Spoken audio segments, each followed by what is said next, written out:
Greetings, royal family. This is gonna be a vlog. I know it's been a long ass time since I vlogged, so excuse the length of this.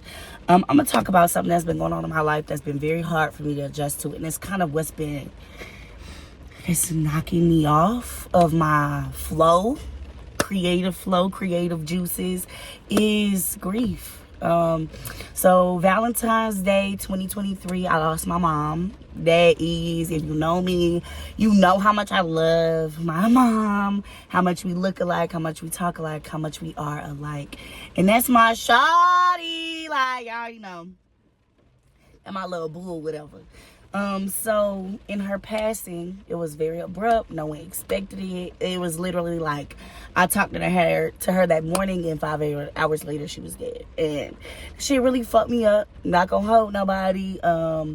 But I want to talk about like grieving, estate planning, and kind of what my life has changed to. Okay, so when I lost my mom at 27, I became the matriarch of my family. Pressure. A lot of pressure. My mom left behind her mother, who was 80, my sister, who is my oldest sister, who is 33 but suffers from schizophrenia, my two younger siblings, one who is 20 and another who is 24.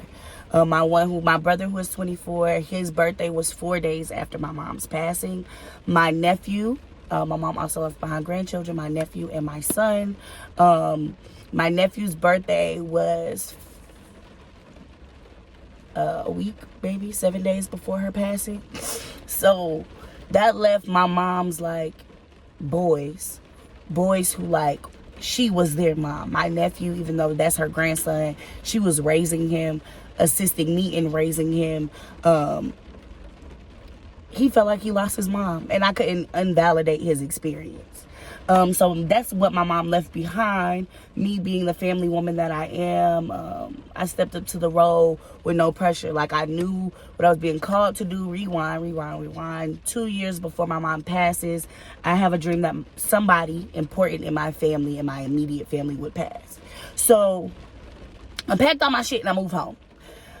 2 years went by. I remember 6 months, 8 months into me moving home, my friends are like, are you think it's still gonna happen? How you feeling? And I'm like, I gotta stay my course. That was my response. I didn't get it. I didn't understand it, but I had to stay the course, okay? I'm waiting to get another tattoo with my best friend, waiting on my best friend to get to me, so we just gonna vlog it out in the meantime. So,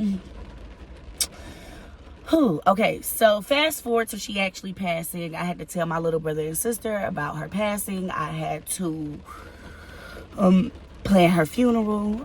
I had to call our family. I had to call her best friends. That was, I would say, planning her funeral and telling people something I never thought I would have to say was probably the hardest part of losing her.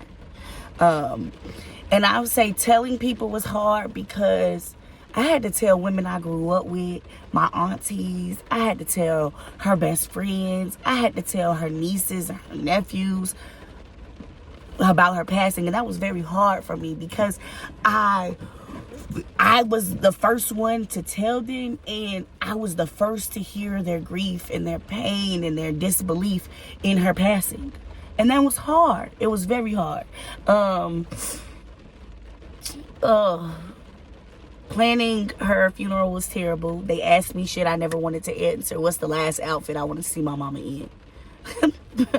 Like, how would I want her hair done for the last time? How do I want her makeup done for the last time? And those are things I didn't want to answer, and I was uncomfortable answering them, but I needed to answer them. And my brother and my sister were so instrumental in helping me.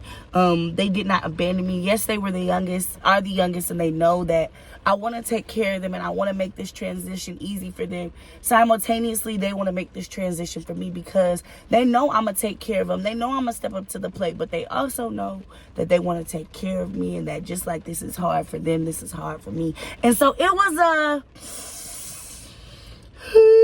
experience.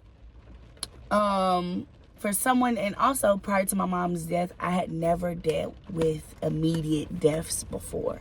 Not someone who was an everyday part of my life, not somebody who weighed as heavily as a parent does. I had lost dogs. I lost grandparents that, you know, I seen. They lived in different states. So I seen them once or twice a year, maybe. Sometimes you went years without seeing them. My mama talked to them. My mama parents, my daddy parents.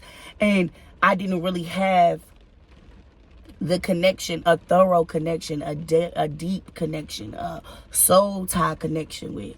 But my mama, baby, that's my ace. Okay? Still to this day.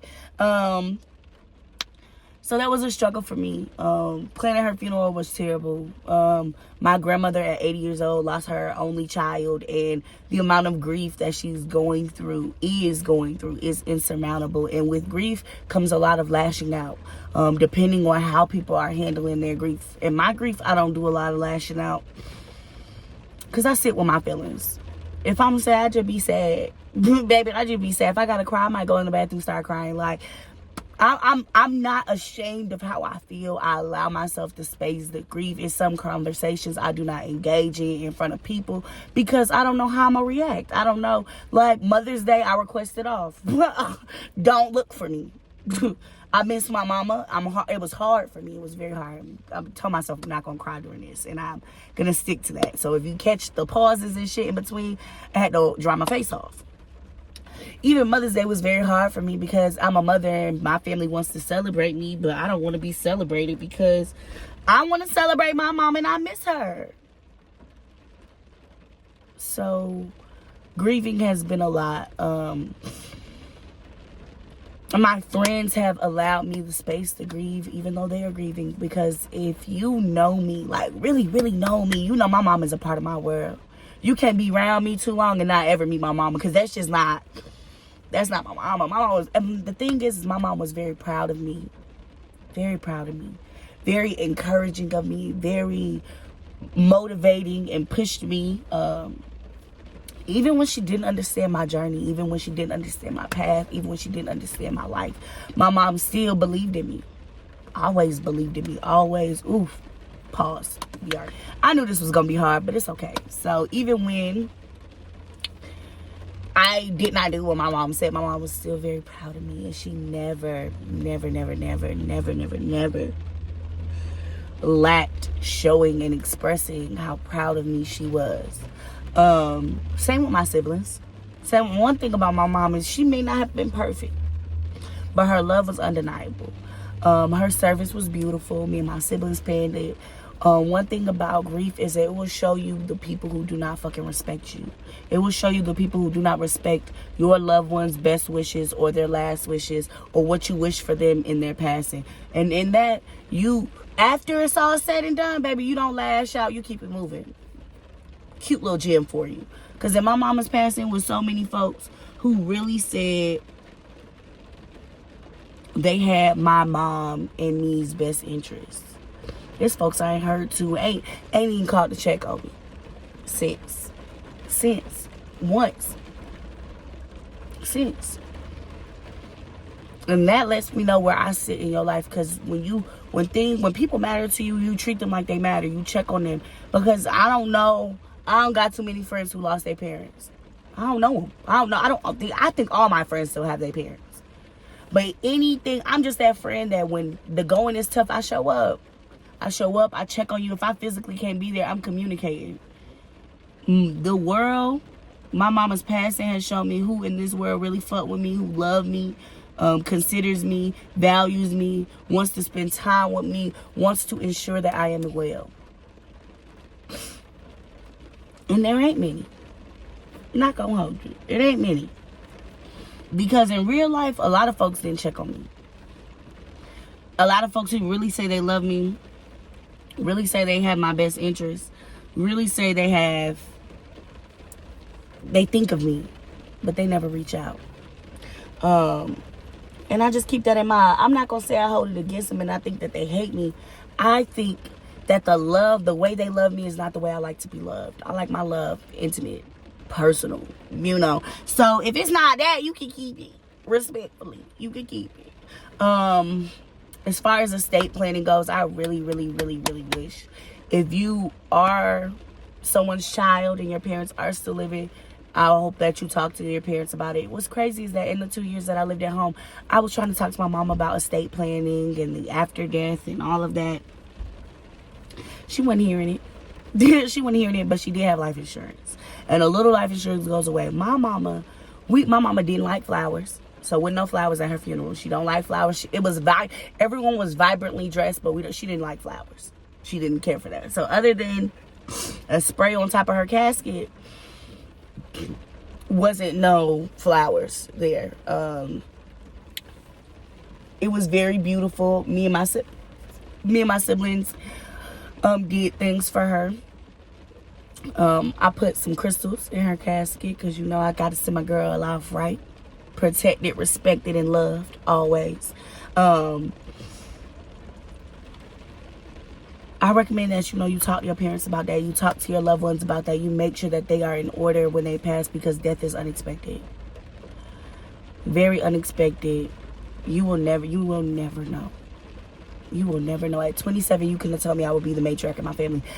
On my birthday last October, you couldn't have told me I would celebrate my 28th birthday without my mama. You couldn't tell me that.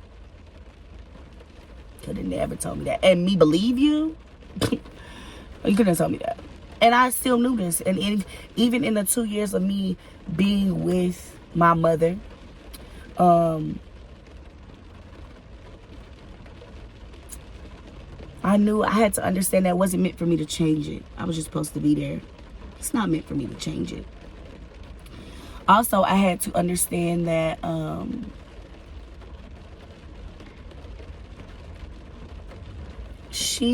everything played out how it was meant to. And there are things I regret. I wish I had took more pictures with her. I wish I had hugged her more, loved her harder. I'm trying to keep the tears in, child.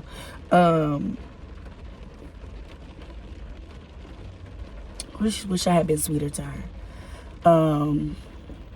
But even in that same time, I never treated my mama bad. I was stern with her. I was communicative with her. I was open with her. I was loving with her.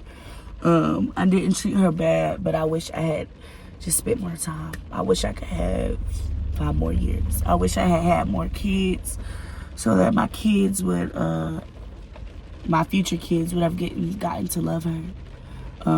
My kids, I know that the memory of their Vivi will live in their heads forever. But I wish more of my kids, my future kids, would have gotten to experience her.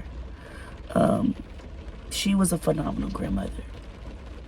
Phenomenal. They don't make them like her. She was one of the ones still get her grandkids all the time, spend time with them, spoil them rotten, know them, talk to them, appreciate them, love them. And I hate that my mother's passing fell in between my nephew and my brother's birthday, because that will always be a hard time for them. Valentine's Day will always be hard for us. Her birthday was New Year's Eve. New Year's Eve will always be hard for us. And, I had to wait.